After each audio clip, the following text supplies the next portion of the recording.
a company at the moment, a very, very profitable company, turning over several million, family-run company, and their external accountants produce on a monthly basis a set of financial statements from the profit and loss account, cash flow and balance sheet.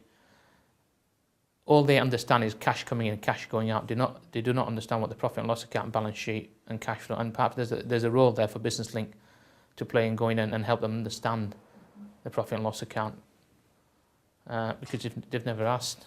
Yeah, I think that again you question the relevance to this, but it is a role of the accountant to inform the business as to how to manage financially.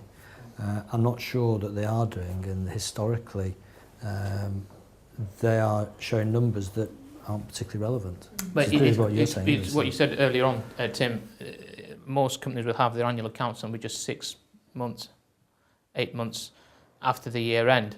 Any decisions on that are probably not relevant. And what they need to do is ask for monthly management accounts. Now that costs money, but it's money well spent on up-to-date information, which they can do something with. I think that's what we found lately in the current climate. Obviously, companies looking for funding from ourselves, and they sort of say, we're running the business, we don't understand the financials, we haven't kept our eye on the ball really, and that's obviously where the access to finance specialists at Business Link have helped the companies. But on some occasions, it's been too late, or it's Friday and it's payday and there's no money left, basically.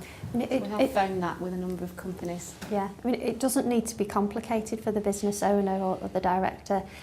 They just need to focus on what are the key financial ratios that they need to look at related to their business. So they don't need to be accountancy trained to understand what are the key points that they should monitor within their own business. But what they do need to identify them, and they're the ones they need to focus on and monitor regularly. But that is what you're talking about there, is the misconception that businesses have. They look at accountancy, and it isn't actually accountancy that they require, it's financial management that they require within the business. So it is actually having a handle on where the business is and what it's doing, rather than the historical accounting records, which tends to be the focus, when they should be focusing more upon the day-to-day.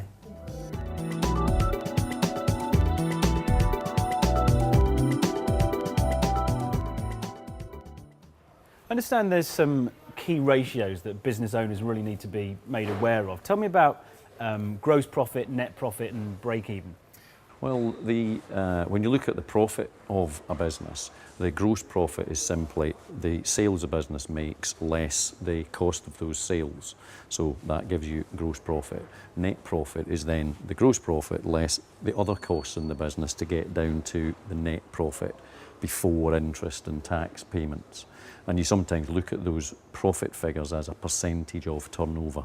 So gross profit percentage is just gross profit as a percentage of turnover, for example. What about the break-even? Break-even just tries to look at the amount of the level of sales a business needs to make in order to get to the point where it's not making a loss or a profit. Each product it sells is hopefully making a contribution to the business financially, and the business has fixed costs in it, which that contributes towards. So you get a number of products you need to sell to match those fixed costs, and it's therefore breaking even, not making a loss, not making a profit. Tell me about gearing. Well, gearing is just a measure of the level of debt that a business has. So normally bank loans and hire purchase and so on.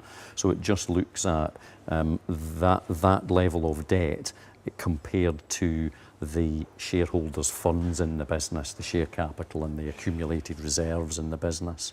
And the higher the gearing is, the more risky the business is, all other things aside. Okay, what about stock turn and debtor days? Well, stock turn is just the number of days worth of stock that a business has at any point in time. So if it has 30 days worth of stock, it means if it's stock production, they could continue selling for 30 days. Debtor days is very similar. Debtors just means the amount owed to a business by its customers, and it's measuring how many days worth of credit you're giving to your customers. Obviously you want that to be as low as possible. Okay, I think it's slowly starting to sink in. What about current ratio and acid test? Well, these just look at the current liabilities and current assets in a business's balance sheet. So the current ratio just compares the current assets, mainly stocks and debtors and so on, to the current liabilities. In other words, what that business owes in the short term. So it's just making the comparison between the two. Whereas acid test is just a version of that which ignores stocks or inventories on the balance sheet because they tend to take longer to sell.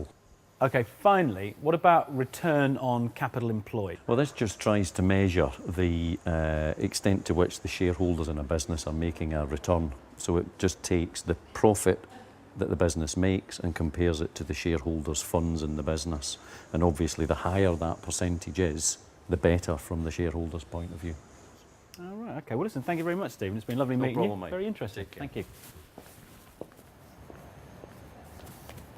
Well, getting your head around those terms is as important for businesses as sales themselves. So at least now I know the difference between my cash flow and my balance sheet.